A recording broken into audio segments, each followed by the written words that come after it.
All right.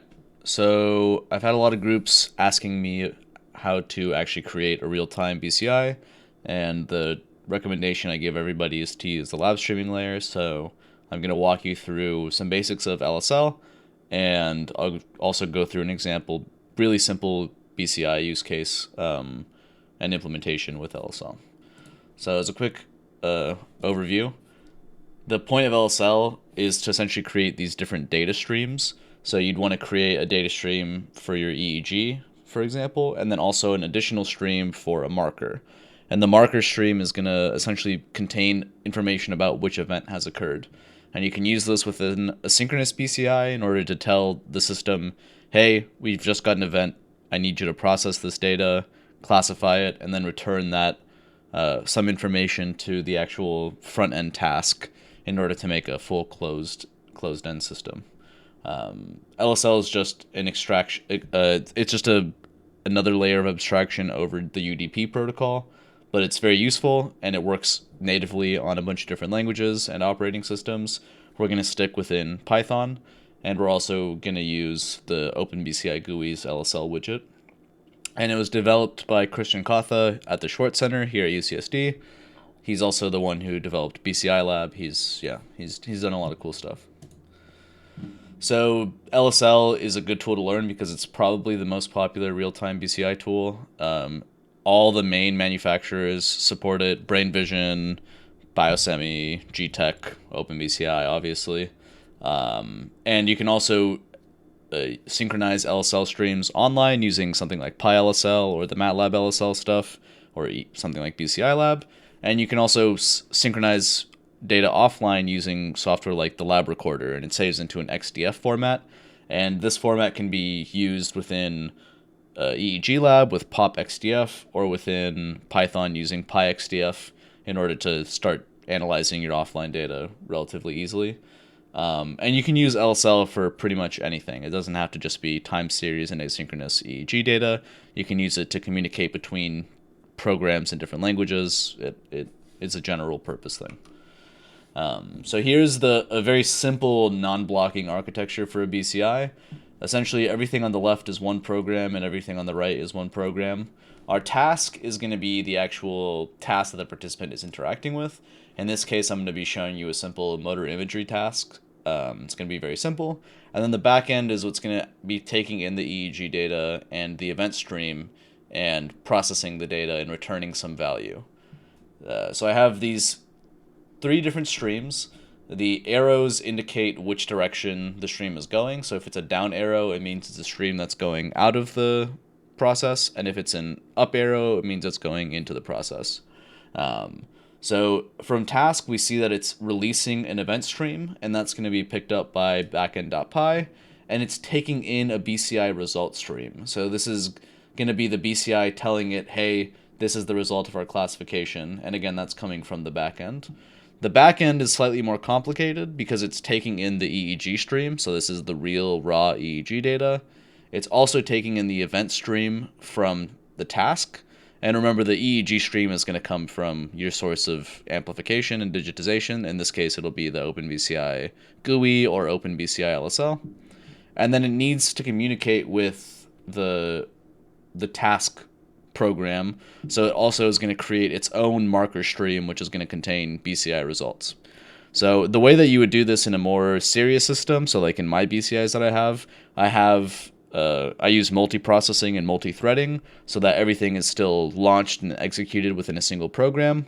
But in order to keep things totally simple and not have to learn multiprocessing or multi-threading if you haven't covered that in your previous courses, we're just going to actually be creating two completely different programs and executing them in different terminals, and use this as sort of like a approximate for multiprocessing. I mean, it is actually multiprocessing, but you get my drift. So let me walk through some Python code for you. First of all, you need these two things installed within Anaconda, and I highly recommend using virtual environments through something like Anaconda. You need PsychoPy, which is going to be used to display visual stimuli. It can also be used for auditory stimuli, but in this case, it's just going to be visuals. And you need PyLSL for creating and creating stream outlets and stream inlets through LSL. That's all you need. And then obviously things like NumPy and whatever, but those should be standard. And actually, I don't even know if I need these for these. So yeah, no NumPy. This is going to be our task program, and then we have the backend program. And they're literally called task.py and backend.py so that it's as simple as possible. There's a lot of boilerplate that you don't necessarily have to worry about. Obviously, import stuff you can just ignore, just copy and paste that. These global variables are mostly for the streams and the window, the CyclePy window.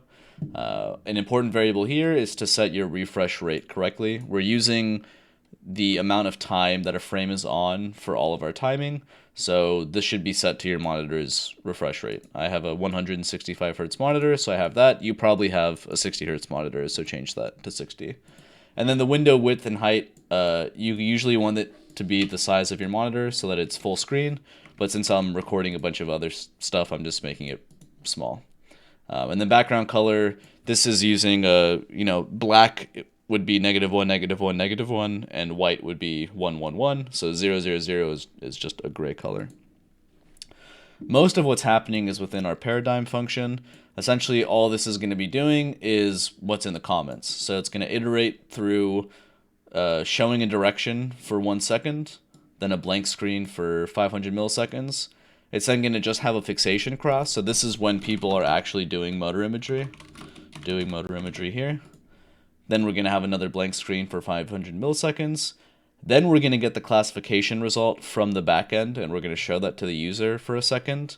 And then we're going to show another blank screen for a second, and then we're going to repeat that for the number of trials that we set. And by default, it'll just do 1 trial, but you'll see later in the main function that I have this do 4 trials. I'm not going to walk everything through all the details in this because it's pretty standard boilerplate CyclePy stuff. This is just creating a fixation cross object. This is just creating a text object, which we can use to change which characters we're displaying. And then we're just going to go right into our main for loop, which is going to iterate over the number of trials that we have. In this case, I'm just going to randomly determine trials every single for loop. In reality, we'd want to create a sequence beforehand and in order to make sure it has certain properties, but in this case, this is just a troll example. So I'm just going to choose the trial out of left or right, every single trial. So they're not necessarily going to be balanced. I'm then going to set the text equal to what that trial is. So this is going to be either left or right. And I'm going to draw that for 1000 milliseconds. So draw the text, flip the window. So we're going to do that for exactly 1000 milliseconds. Well, as close to 1000 milliseconds as we can get given our monitor's frame rate.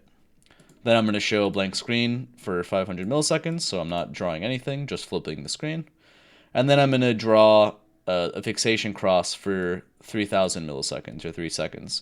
And on the very first frame of this drawing, I'm going to send a marker stream. So what the marker stream does is it's essentially a server, a really simple server, an LSL server, that allows me to send really simple data, which I'm calling markers or events.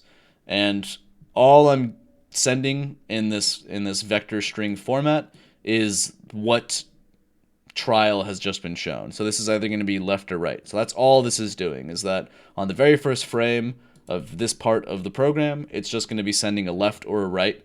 And our goal is to pick this up on our backend. Okay, so that's all this is doing. Then I'm going to show a blank screen for half a second. And then here we're going to send another marker to tell the backend that we're done with the motor imagery, right? So motor imagery has started. Actually, I should send this. Should send this here. So right after our 3-second motor imagery is done, we want to tell the backend, hey, we're done processing data. And then we have a 500 millisecond blank screen. So actually, let me. This isn't gonna work because of a particular oddity in how I hacked this together. So I'm gonna temporarily. Okay, I'm gonna keep this how it was before. So really, in reality, we're doing motor imagery for 3.5 seconds. So the initial description is wrong.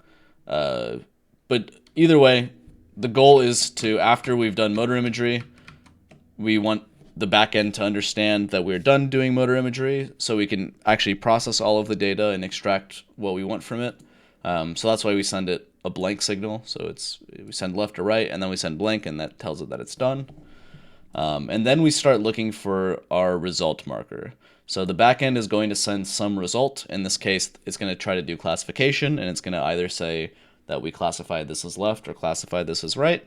And so all this code is doing is it's waiting for a result to come in that's valid. So anything that's not none, essentially, because this is going to be constantly pulling. And if it's not getting a real result, it's going to be none. And then as soon as it gets a real result, it'll be something that's not none. In this case, it'll be left or right. And then once that result is found, we're going to display it on the screen for our participant. And that's going to be on the screen for 1 second. And then we're going to have 1 second of blank screen, and then it's going to iterate over and over again. The functions below this are just boilerplate. You can copy and paste them. Essentially just a nice helper function to convert milliseconds to the number of frames that you want, a function to create LSL outlets, and a function to create LSL inlets. Note that this is specific to a marker outlet because the marker type is right here. Marker streams are different from EEG streams in the fact that they are asynchronous. So it's not sending something every 1 over the sampling rate. It's going to be sending things irregularly. So you can change this to support EEG streams by changing essentially the sampling interval. And you can look for examples in the PyLSL GitHub for that if you're interested. And then our main function is very simple. We just create a marker stream outlet, create a marker stream inlet so that we can receive our results, and then we just create the CyclePy window and we run our paradigm. And in this case, it's just going to be 4. Okay, so if I open a new terminal and I navigate over to my desktop, and then I have all this in simple BCI, and I just execute this program. Well, first I have to activate a Conda environment. Conda activate CyclePy3. This is just what mine is called. Now if I run the task.py, it's going to give me some default message from CyclePy, which I can ignore, and it's going to give me some warnings from LSL that I can ignore. And then I get this message that task.py created the outlet. So now I've created the marker stream outlet. But you'll see that the program isn't continuing, and that's because it's constantly trying to resolve this stream, which is the results in stream. And that's being created by a different program, which we haven't executed yet, which is our BCI backend. So we've seen these two functions before, just the marker outlet and marker inlet. They're copy and pasted. And our main function in here is slightly more complicated. But essentially all it does is it creates some data object, which in this case is a double-ended queue. Just think of this as an array for like an empty list for the sake of this example. And what we want to do is run a for loop where we're constantly pulling in a marker stream from the task, and we're also constantly pulling in EEG samples from our OpenBCI GUI LSL. And if we find a marker that's not none, then we either want to start saving data if it's left or right, or we want to stop saving that data and start classifying and sending a result if we get a blank command. So that blank command, remember, is sent after we're done. Okay, and or if we get a die command, which I didn't add support for, then we can tell the backend to terminate. So when we're storing data, all we're doing is appending it, and this is reset every time stored data is set to false. So it's never going to be appending constant data. It's just going to be appending data within a certain event. And then once we get into the send result flag, we are going to do classification, which in this case is just randomly selecting between left or right again. And then we're going to wait 50 milliseconds to give the front end a chance to actually start looking for our marker. And then we're just going to send our marker. So this is going to be left or right. And that's just going to be sent straight to the front end. So I know I'm sort of explaining these things very quickly and very broadly, but hopefully the code makes makes things clear, and that the general diagram explains what's happening more clearly. And then the main is very simple, just seeds random, creates the stream, and then runs main. Now the one thing that we need to do before we execute this program is we need to create this EEG stream, right? Because I don't have an EEG stream running. So if we open our BCI GUI, in a real scenario, you would record live from the amplifier, which is through the Cyton. But in this case, we can just create a synthetic data stream, start that data stream coming in, and we're getting some nice, sinusoids. Then we want to go into our networking widget, and we want to change the protocol to LSL. And then we want to change the stream to time series. Now, by default, the way that I wrote the code, it's not looking for the default name OpenBCI EEG1. It's actually looking for a very specific name, which is Ollie EEG. And the reason I'm giving this a custom name is because when you're in lab running LSL streams, other students will also be running streams, and you want to have unique names so that you're not accidentally recording somebody else's stream. So you should give your time series stream a different name. Okay? And then I can press start LSL. And now there is an EEG LSL stream out in the world. We'll notice that our main program hasn't continued on any further because we still need BCI backend to be loaded. So now let's open another terminal. And we're going to CD into desktop, CD into simple BCI. Need a conda activate. And now I can execute my backend. Python backend. And then when I execute this, it's going to allow the other program to continue forward. Both programs are going to be printing some useful debugging messages so that you can sort of more clearly see what's happening. So let's execute that. Okay. So now our front end has been able to proceed. So it's actually created our CyclePy window. And we can see that certain events are happening in real time. So they're trading markers from each other, and they're communicating in this non-blocking way. So this is really useful if you need to have a program that needs perfect control over every frame, such as if you're doing SSVP-based stuff, which is actually how I got into recommending this to students. And if you have something that's non-blocking, like actually in reality, this simple motor imagery thing could be done within a single process, because in the moments where we're not drawing anything, in the blank moments, we could just be reading in the EEG data. But I wanted to demonstrate a framework that's more generalized that could be used for most synchronous BCIs without interfering with the program. And we can execute that again.